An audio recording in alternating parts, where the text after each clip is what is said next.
Okay, so like Kayla said, my name is Madeline. I'm a sophomore here at Mizzou studying biology, and I'm here to talk about two things, faith and family. However, I'm not just here to talk about them individually. We're going to talk about how they're interconnected, and not only are they connected, but they influence each other. And we kind of have come up with this cyclic model. So we have our family right here. And our family, that's what we were born into, or the family that we were raised. And maybe you were raised in the faith, maybe you weren't. But your family has had effect on your faith in some way. And that could be negatively, positively, or neutrally. So I'm sure your family has had a lot to do with your faith journey, whether you like it or you don't. They've influenced you in some way. And now, maybe in high school or when you entered college, you kind of started to take your faith into your own hands. And whether you know it or not, your faith can influence your family. And we're going to talk about how that can be with our actions or how we communicate with them, the conversations we have with our parents and our siblings. And even though now we are adults, we should still be keeping that cycle going with our family. And we should still be relying on them and interacting with them and letting them influence us and, keeping that line of communication open. So what this series is about is it's a little different than other series that we've done. We don't have multiple topics that fit under one theme. Instead, we have this theme of faith and family, and we're going to share multiple stories. So I'm going to share my story tonight, and Clayton is going to share his story next week. And we're going to have some nuns and priests share their stories the next week during the Busy Persons Week. And then we're going to have Claire, one of our focus missionaries, share her story. And all these stories are going to look very different from each other. And that's because each one of us has a different story. And each of these stories aren't necessarily wrong or right or bad or good. Our past is our past, right? We can't change where we've come from. So I tell my story tonight. Don't think that what I'm trying to say, is this has happened to everyone, or everyone goes through these experiences, or you should handle things exactly how I've handled things. Because I've sure made a lot of mistakes in my life. So, there's not one path. And that's kind of the purpose of this theme. So as I go through my story, I want you to think about your own and how you can apply this theme of faith and family into your own life, in your own life here at college, in your own life in the future. So first, I want us to reflect on where we've come from. And it's going to look different for everyone, like I said. For me, I grew up in the church. I literally grew up in the church. At least I like to say I did. My parents were always super involved with church activities.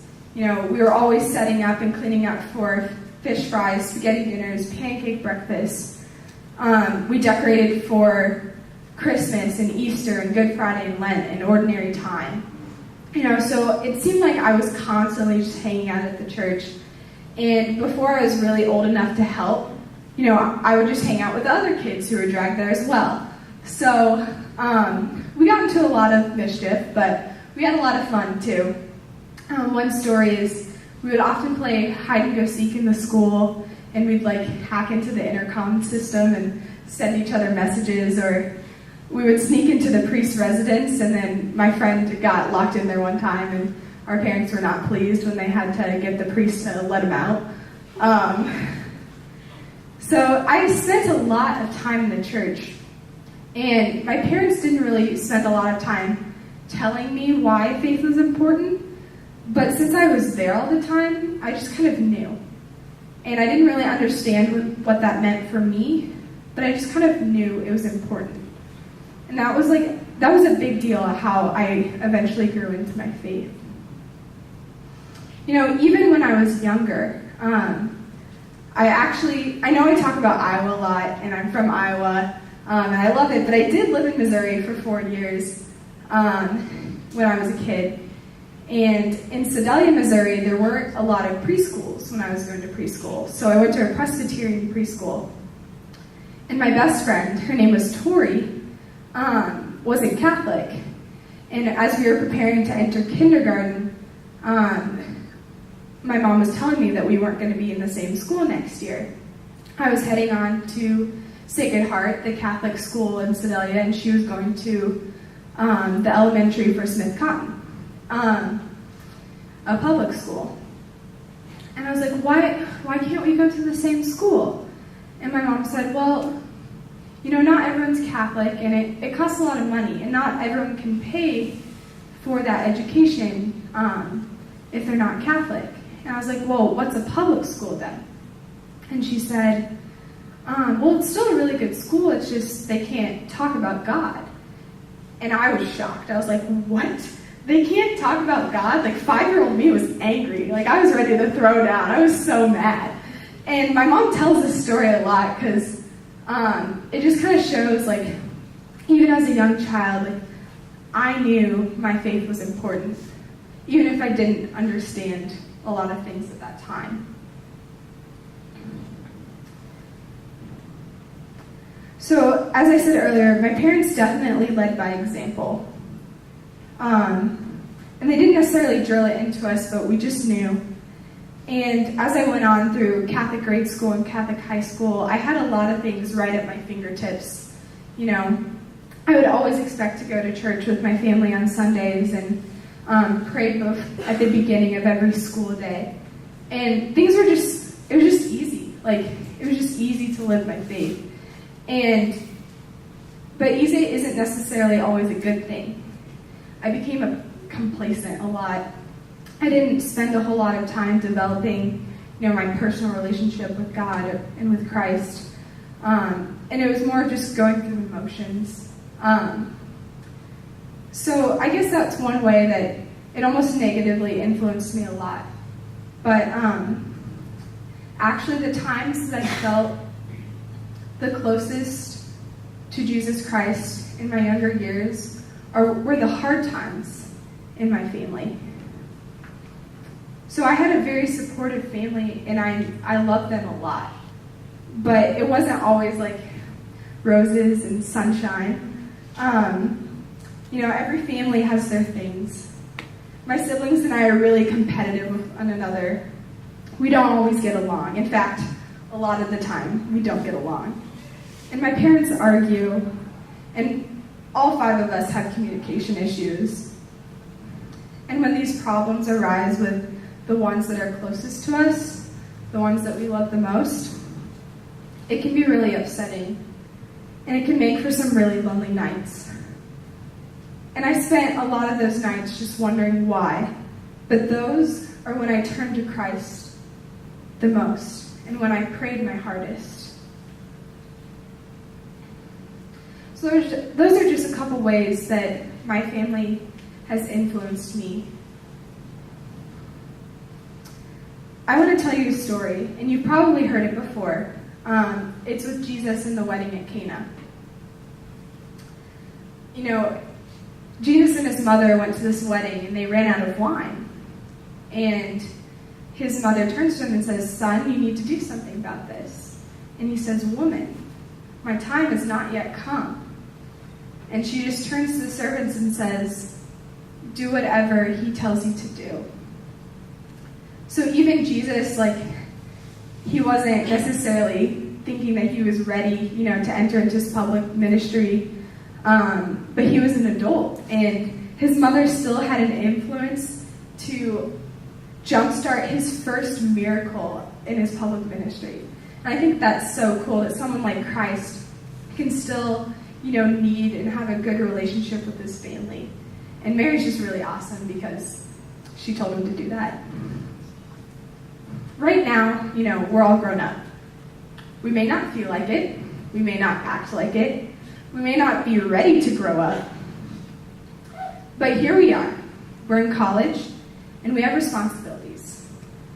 And when Jesus said, "My hour has not come," we can kind of relate that to, maybe us not feeling ready. I mentioned this story because although we are in the time where we should be taking our faith into our own hands, we can still use our family to lean on when we're struggling and when we're thriving. Even Jesus, who is an adult and he was God, had his first miracle influenced by his mother. So using this story as a transition of Jesus as a transition of his family life into his public ministry, we can think about how we've transitioned from our family life into our ministry here at college. I talked about the past, so let's talk about the present. Where are we now in our faith? Are we struggling? Have we come a long way, or have we slacked off a little bit? What does our faith and public ministry look like now here in college?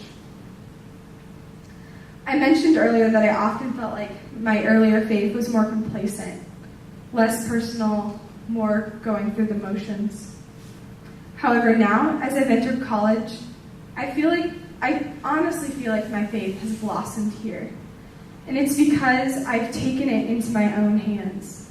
And there's something so powerful about having ownership over your faith and being able to make your own decisions. So even though I had maybe wanted to go to the Mass in high school, here, I don't have to, but I make the decision to, and that's really powerful. But as my faith grew, my connection with my family weakened. And I don't really think that was a direct relationship, but that's how it was happening. I wasn't quite completing the circle. I used my strong faith background to make these decisions here in college, but I wasn't really reconnecting that back to my family. And actually, my connection with my family was weak in more than just the faith aspect. My freshman year, I got to college, and, I didn't actually get to go home until Thanksgiving, which was due to a variety of factors, but I wish I would have, called my parents more to make up for that, and called my siblings more. My mom actually told me one time, she said, Madeline, I feel like you only call me when you need me. And that was really hurtful to hear because I didn't want to hurt her. But it was true. Freshman year I would call her and I said, hey, I'm doing laundry by myself, and I know we sort it into all these different loads at home, but I don't have that as many clothes as all of us, so is it okay if I put these two things together? Just constantly asking her questions as I'm learning how to live life on my own. And I moved to an apartment this year, and so I had my own kitchen, and always calling her asking hey, how do you make this? Or what's a simple recipe that I can use with these ingredients? And I call my dad asking about money things and bills and stuff. So first semester was a lot of just calling them when I needed them again. Not necessarily just to check up or to say hi or to tell them I loved them. But I didn't think that was necessarily a bad thing. My excuse was that I was busy. And I was busy with good things. I've gotten really involved here at college. I love working with global brigades and serving people internationally. And I love serving here at Newman and connecting other people who share my faith. And I love the friends that I've made here and making those good connections. And I'm studying hard and, trying to advance my career so that I can have a successful future someday. And I thought those were all good things. And, family can go back on the back burner because out of sight, out of mind. But, as I mentioned earlier, I've really grown into my faith here. And if I love my family as much as I say I do, shouldn't I want to share those experiences with them? Shouldn't I be talking with them more about what I love to do here at both Newman and on this campus? My family has never been super great at communicating. And it's actually really hard to have these conversations about faith and deep topics. It can just be awkward just to start it. Like I said earlier, my parents just led more by example than having these conversations with us. And that's not a bad thing, but actually some of my favorite moments with my dad have been when we've had these really awesome conversations. I visited Mizzou 3 times before I decided to come here, and so that's 3 separate 4-hour trips, both back and forth. So that we had a lot of time to talk. And my dad actually converted to Catholicism after 18 years of marriage to my mom. And so he finally made the decision to get confirmed when I was in 6th grade. And here I was, a senior in high school, for the first time asking him why it took him so long and why he made that decision, because ever since I was born, he'd been going to church with our family, and he actually started going to church with my mom when they got married. And we had a really great conversation. I got to learn all about his background and how he grew up. He grew up Southern Baptist. And I learned a lot of things about that. And I also learned that his dad had a lot of influence on him. And although he didn't admit it to himself afterwards, he didn't really feel like he could convert to Catholicism until after my grandpa had passed away. So it was after that he passed away that my dad finally made the decision. And looking back, he said, it would have been okay. He would have supported me. But he just couldn't make that decision. So that was kind of a side story, but I guess it does relate to how our family can have such a great impact on our decisions and our faith. So my point is that even now, if it's possible, let's not forget to take care of our families. Let's not forget to include them in our lives, here in our present. I have a story from John's Gospel that I think really powerfully illustrates this concept.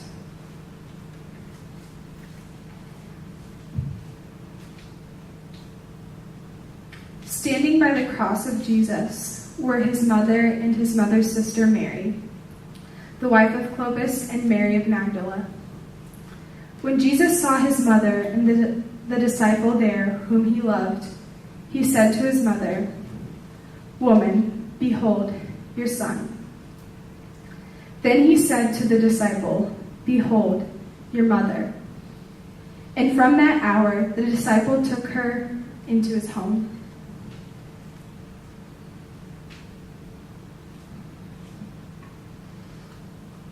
I think it's really cool that not only did Mary kind of jumpstart his ministry, when he was at the height of his ministry, literally, he was on the cross, suffering and about to die for the whole world's sins. And he took a step aside from himself and all the suffering and anxiety and pain that he went through, and he took care of his mother. And he made sure that she had a family to be with when he was gone. And that's what we should do here in college, take care of our families. But we can also extend this concept to our faith family here at Newman. And our faith family is kind of like, we're all brothers and sisters in Christ. And although we're not biologically related, we can support each other just like a family supports each other. We're all in college, and we're all trying to walk this crazy journey of faith while being juggling classes and activities and church stuff. And that can seem impossible at times. But we have each other to lean on. Just as Jesus was about to die and Mary was about to lose her son, she gained a family with John. And just as we have left our biological families to continue our education here at college, we have gained this Newman family. We have even gained a community here just at E3.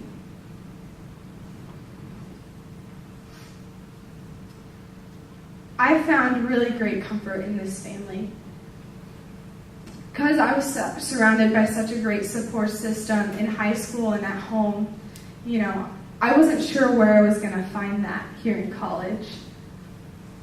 And as soon as I came here and started getting involved, joined a Bible study, went on awakenings, it felt like home, and it felt like a family. So I just want to thank you guys all for that.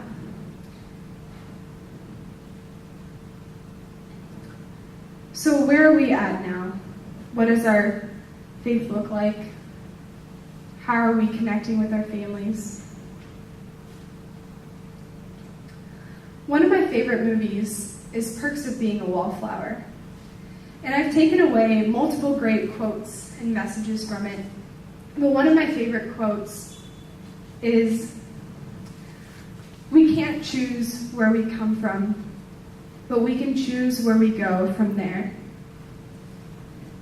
I've reflected on my past and my present, but the most important thing is our future and where we go from here.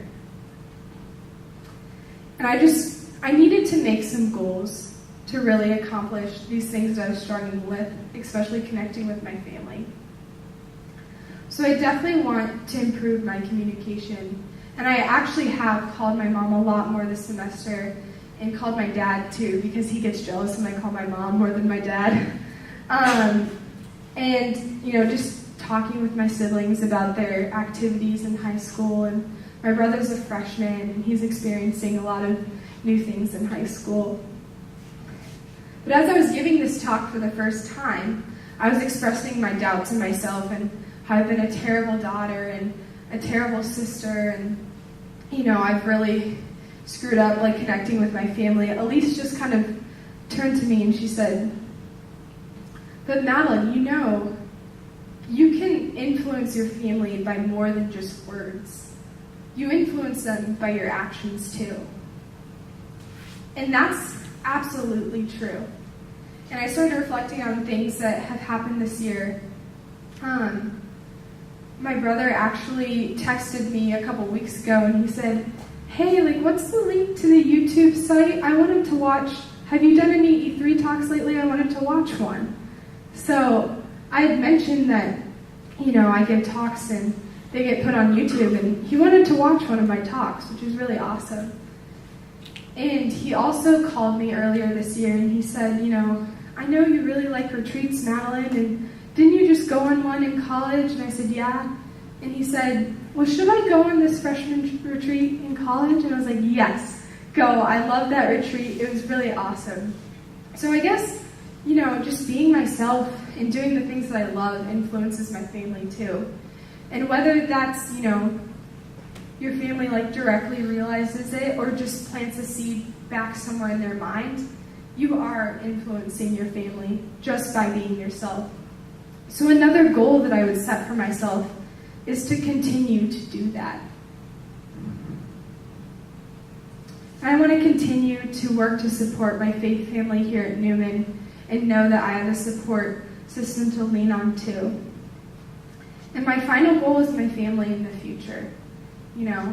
I want to create the environment that my parents did. And I might want to maybe even improve on the communication that I think my family lacked.